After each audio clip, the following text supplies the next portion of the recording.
She said to me once, I wish you would just kill yourself. You're such a burden to me. I think I was 9 when my mom drove me down to the deepest part of Baja California. And she walks me up to an orphanage and she knocks on the door, and the guy comes to the door and she says, I found this kid.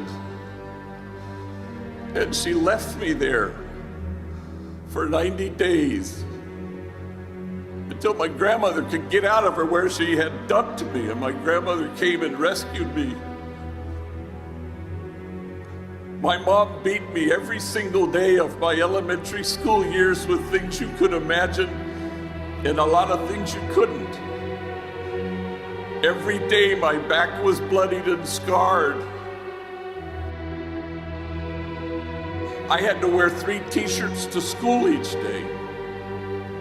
First t-shirt because the blood would seep through, and second t-shirt you could still see it. Finally, the third t-shirt, you couldn't see any blood. Kids at school, they'd make fun of me. Hey fool, it's 100 degrees. Why are you wearing 3 t-shirts?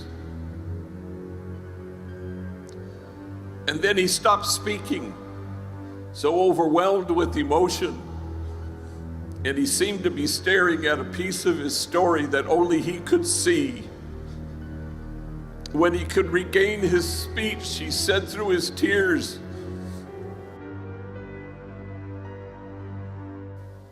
I wore 3 t-shirts well into my adult years because I was ashamed of my wounds. I didn't want anybody to see them. But now I welcome my wounds. I run my fingers over my scars. My wounds are my friends. After all, how can I help heal the wounded if I don't welcome my own wounds?